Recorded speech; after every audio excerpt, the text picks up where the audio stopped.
어떤 초등학교 다니는 아들을 둔 엄마가 자기 친구에게 이런 문자 메시지를 보냈어요. 좋은 소식, 우리 아이가 처음으로 상을 받아왔다네. 나쁜 소식, 옆집 아이도 받아왔다네. 환장할 소식, 애들 기살린다고 전교생 다 주었다네. 여러분, 요즘 좋은 소식이 무엇입니까?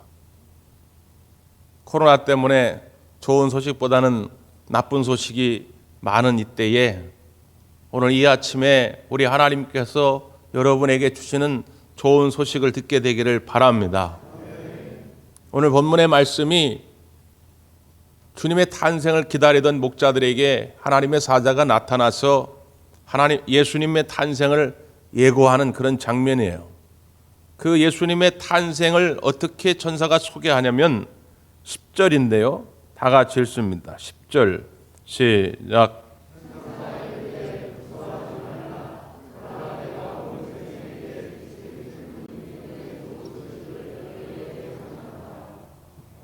예수님의 탄생은 온 백성들, 동양이나 서양이나 할 것 없이, 가난한 자나 부한 자나 할 것 없이, 계급이 높으냐 낮으냐 할 것 없이 모든 사람들에게 미칠 큰 기쁨의 좋은 소식이라는 거예요. 좋은 소식. 영어 성경에는 good news 이렇게 해놨습니다. 한자식으로 이것을 표시하면 복음 이렇게 됩니다. 좋은 소식. 헬라 원문, 그리스어로 된 이 헬라 원문 성경에는 뭐라고 되어 있냐면 유앙겔리온 이렇게 되어 있습니다. 유앙겔리온이라고 하는 말이 언제 쓰여졌냐면요, 그리스하고 페르시아 대군하고 전쟁이 붙었어요. 당시 페르시아는 어마어마한 군대입니다. 여러분도 역사적으로 다 아시겠지만 그에 비해 그리스는 아주 초라한 국가였어요. 둘이 전쟁을 한다고 하니까 그리스 백성들 입장에서는 야, 이건 이제 우리의 남편, 우리의 아들들, 우리의 오빠 전쟁터나 다 죽었나 보다 이렇게 낙심하고 있을 때 목숨을 걸고 저 전쟁터에서 그 승리의 소식을 가지고 달려온 전령이 있었습니다. 여기서 유래돼 가지고 마라톤이 시작되죠. 그 전령이 막 달려오면서 뭐라고 얘기하냐면 우리가 이겼다. 우리가 이겼다. 승리의 소식을 전해준 것이죠. 그때 그리스 백성들이 외친 말이 바로 유앙겔리온. 우리가 이겼다고 하는 이 승리의 소식이 우리에게 굿뉴스, 복음이라고 하는 것입니다. 오늘 이 아침에 예수님의 오심이 우리에게 복음이요, 굿뉴스, 좋은 소식이 되면 우리에게 승리를 가져다 주기 때문입니다. 우린 매일 영적 전쟁을 하고 있는데 우리의 힘으로는 이길 수가 없습니다. 세상에서 아무리 돈이 많고 지식이 많고 재주가 많아도 사탄이 볼 때는 코웃음 칩니다. 야, 네가 있으면 얼마나 있냐? 네가 잘났으면 얼마나 잘났어? 사탄과 마귀는 우리의 마음을 다 조종할 수 있기에 우리 가지고 있는 재주를 가지고는 그 사탄을 이길 수가 없어요. 그런데 날 위해 죽으시고 십자가상에서 승리를 선언하신 예수님의 이름으로 나아갈 때 사탄과의 싸움에서 이기게 될 줄 믿습니다. 예수님의 탄생은 그 승리를 예고한 것이기 때문에 좋은 소식이에요. 또 유앙겔리온, 이 그리스 사람들이 언제 주로 당시에 썼냐면 로마의 황제가 등극합니다. 로마 황제가 등극하는 즉위식의 날은 온 나라가 축제입니다. 또 그 등극한 로마의 황제가 식민지를 돌아다닙니다. 그러면 그 로마의 황제가 온다는 소식이 그 지역 백성들에게는 유앙겔리온이에요. 왜냐하면 그 로마 황제가 새롭게 등극을 하고 그 로마 황제가 다스리는 그 식민지 국가를 돌 때 그냥 가지 않습니다. 백성들에게 줄 선물을 가지고 가요. 맛있는 음식도 제공합니다. 그러니까 로마 황제가 오면 배불리 먹을 수가 있어요. 특별한 선물을 받을 수가 있어요. 무엇보다도 제수들이 대사면을 받습니다. 어저께 박근혜 전 대통령의 사면이 성탄절을 맞아가지고 극적으로 진행이 됐죠. 박근혜 대통령 입원해 있는 병원 앞에 지지자들이 모여가지고 그 추운데 만세! 만세를 외쳐요. 네? 지지하지 않는 분들은 혹시 별로 감흥이 없을지 모르지만 고대하면서 그 소식을 기다렸던 그 지지자들에게는 그 대사면의 소식이 유한겔리온이에요. 특별히 생계 유지를 위해서 운전을 해야 되는 많은 분들이 있는데 벌점이 쌓여가지고 운전면허가 취소되거나 정지된 많은 분들이 이번에 다 대사면을 받았습니다. 다시 이제 운전을 할 수가 있어요. 트럭을 몰 수가 있어요. 택배를 할 수가 있습니다. 그들에게 이 대사면의 소식은 유한겔리온이죠. 예수님이 우리 가운데 오신 이 소식은 우리에겐 대사면의 소식입니다. 우리의 죄가 용서받을 수 없었는데 예수님의 공의로움 때문에 우리는 이 죄로 말미암아 사망 선고를 받았는데 예수님이 오심으로 말미암아 내가 너희를 다 용서하노라. 이 대사면의 소식이 선포된 날입니다. 그래서 우리에게는 이 날이 참 좋은 소식이 전해지는 날이죠. 그래서 오늘 말씀 가운데 예수님에 대해서 이렇게 구체적으로 소개를 합니다. 11절인데요. 11절 시작.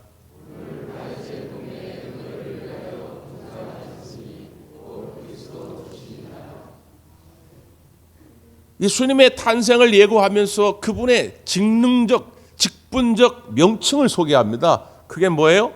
그리스도다. 그리스도라고 하는 말은 구약시대의 메시아라는 말의 헬라적인 표현입니다. 그러니까 메시아, 구약의 메시아나 신약의 그리스도는 같은 말이에요. 그 뜻은 뭐냐? 기름 부음 받은 자들, 그런 뜻입니다. 구약시대의 기름 부음을 받은 자들은 누구지요? 왕과 선지자와 제사장입니다. 메시아, 이스라엘 백성들은 이 메시아를 기다렸어요. 왕으로 오셔서, 선지자로 오셔서, 제사장으로 오셔서 우리의 이 정치적인 억압으로부터, 이 경제적인 속박으로부터, 이 영적인 탄압으로부터 우리를 자유하게 하시고 해방케 하실 그 메시아를 이스라엘 백성들은 계속 기다렸습니다. 그 구약시대의 많은 예언자들이 예고한 그 메시아가 바로 예수님이라는 거예요. 우리는 이미 예수님이 그렇다고 믿었기 때문에 별로 감흥이 없을지 모르지만 당대에 이 소식을 전한 사람들에게는 큰 충격입니다. 우리가 그렇게 수천 년 동안 기다리고 기다렸던 그 그리스도가 바로 이 아기 예수님이란 말인가? 이 말에 많은 사람들이 충격을 받게 된 것이죠. 똑같은 이야기를 마태복음 1장 21절에서는 이렇게 소개합니다. 아들을 낳으리니 이름을 예수라 하라. 이는 그가 자기 백성을 그들의 죄에서 구원할 자이심이라. 이름까지 지어줍니다. 그리스도는 직능적 이름이고 예수라고 하는 건 자연적 이름입니다. 그냥 철수, 영희처럼 소성, 이게 그냥 예수님의 자연인의 이름이에요. 근데 예수라는 이름의 뜻이 뭐냐? 구약에서는 여호수아입니다. 여호수. 이게 훗날 예수야 이렇게 줄어요.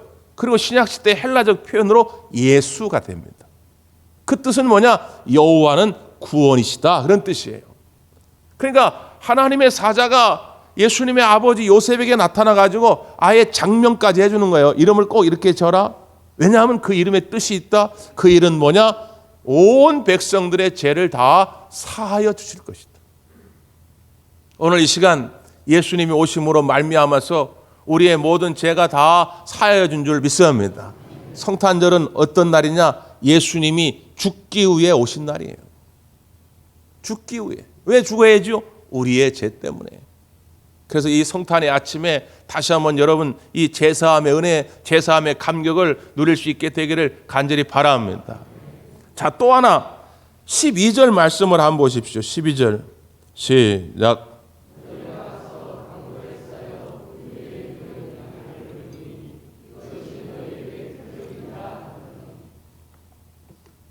너희가 가서 강보에 쌓여. 여기까지는 그냥 일상적인 이야기입니다. 아기가 태어나면 옛날 이스라엘 백성들은 긴 천이 있거든요. 그 긴 천을 가지고 둘둘 말아요. 따뜻하게 해줘야 되고 병균으로부터도 보호해줘야 되고 하여튼 그러니까 아기를 강보에 쌉니다. 여기까지는 뭐 그냥 특이한 점이 없어요. 근데 특이한 점이 뭡니까? 그 강보에 쌓인 아기가 어디에 있다고요? 구유에. 이건 특이해요. 아이를 낳아서 강보에 싸서 구유는 뭡니까? 개밥그릇이에요. 말밥그릇입니다. 짐승도 밥그릇이에요. 거기다가 애를 누워놓는 경우는 없어요. 근데 요셉과 마리아가 아기를 놓일 곳을 찾았는데 이때 호적하러 사람들이 다 이동했기 때문에 숙소마다 구할 자리가 없는 거예요. 그래서 어쩔 수 없이 마을 구유에 그 강보를 누웠는데 이것이 너희에게 표적이니라 그랬습니다. 표적이다. 표적이라고 하는 말은 뭡니까? 사인, 어떤 상징, 우리에게 주고자 하는 하나님의 어떤 메시지가 있다 그 말이에요.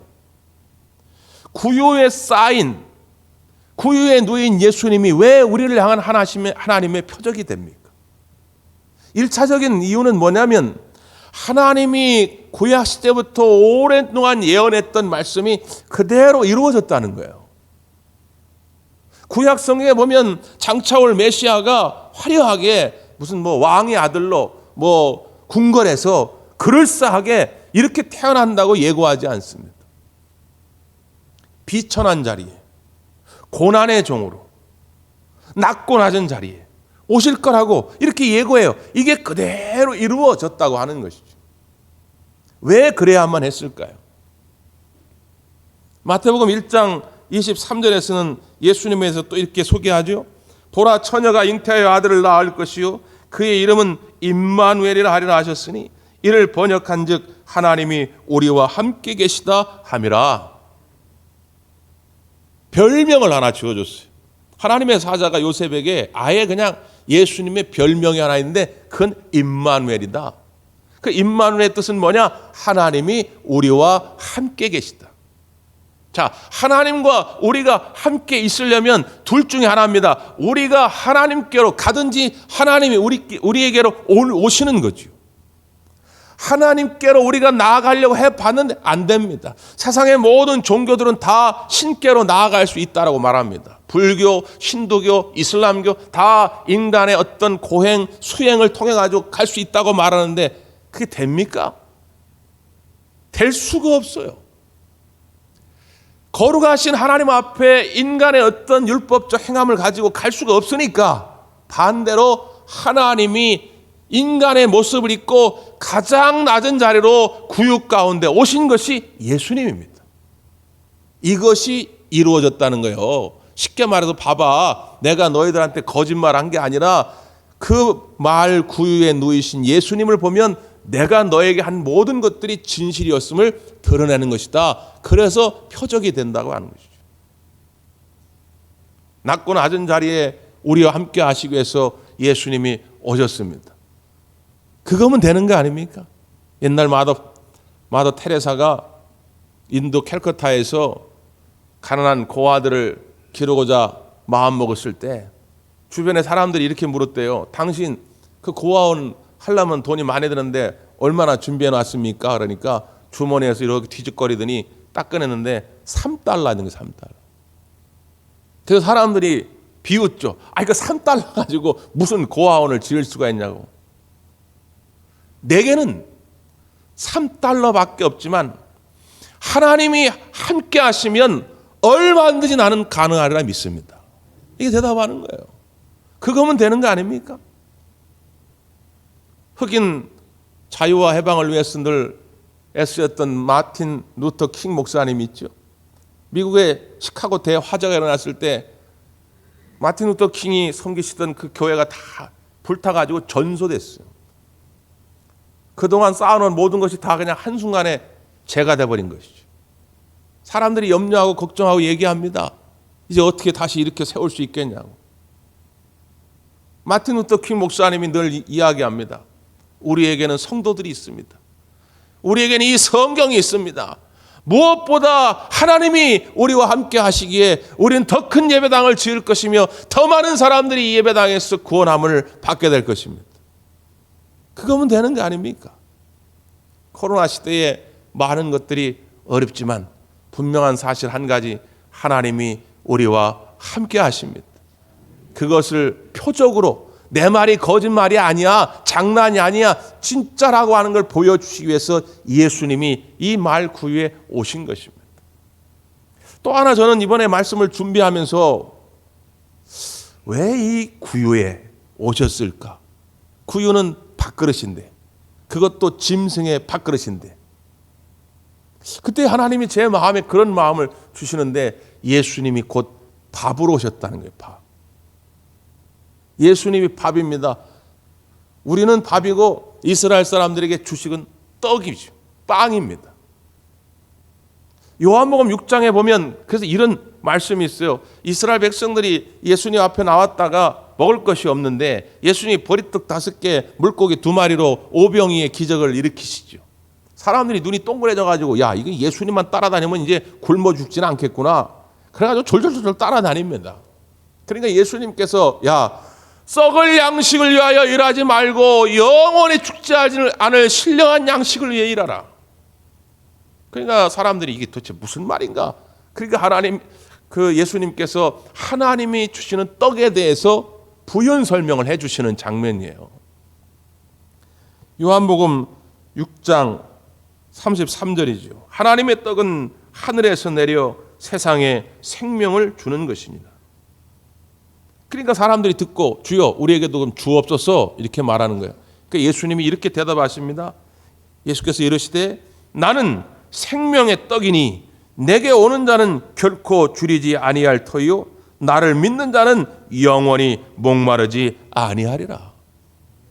내가 곧 생명의 떡이라는 거예요.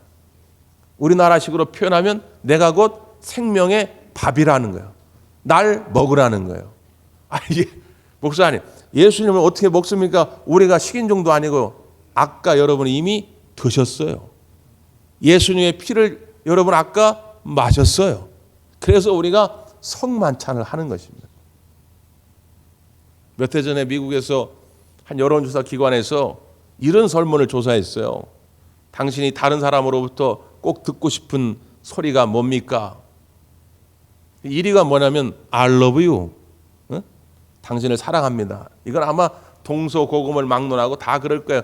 제일 듣고 싶은 소리는 내가 당신을 사랑합니다. 두 번째가 내가 당신을 용서합니다. 그 얘기를 듣고 싶다는 거예요. 그러니까 참 사람들이 뭔가 마음 한켠에 불안함이 있어요. 찜찜함이 있습니다. 네? 남편한테, 아내한테, 부모한테, 친구들한테. 그러니까 여러분 주님의 마음으로 여러분의 형제와 이웃들에게 늘 용서함의 은혜를 베풀 수 있기를 간절히 바랍니다. 그런 이야기를 듣고 싶은 사람이 많다는 거예요. 근데 세 번째가 의외였어요. 세 번째 가장 듣고 싶은 말이 뭐였냐면 식사가 준비됐습니다 였다는 거예요. 주부들은 특히 그렇겠죠. 내 손에 물 안 묻히고 누가 아유 식사 준비됐어요. 그럼 얼마나 좋겠습니까? 그러니까 이건 뭐냐면 사람들이 늘 배고픔이 있어요. 근데 식사 준비됐습니다 그러면 괜히 힘이 나는 거예요. 기분이 좋은 거죠. 아까 우리는 성만찬을 통해서 이 세 가지의 하나님의 음성을 다 들은 것입니다. 내가 너를 사랑하노라. 내가 너를 용서하노라. 내가 너를 위하여 떡이 되노라. 밥이 되노라. 나를 먹고 마심으로 영원히 배고프지 않는, 영원히 목마르지 않는 인생이 되라고 주님이 말씀하신 것입니다. 예수님을 먹는 방법은 뭐라고 그랬어요? 내가 나를 믿음으로, 나를 믿는 자는 영원히 줄이지 아니하리라 말씀하셨습니다. 부지런히 여러분 예수님을 드셔가지고 영원히 배부르지 않는, 배고프지 않는, 영원히 목마르지 않는 인생이 되시기를 간절히 바랍니다. 기도하겠습니다.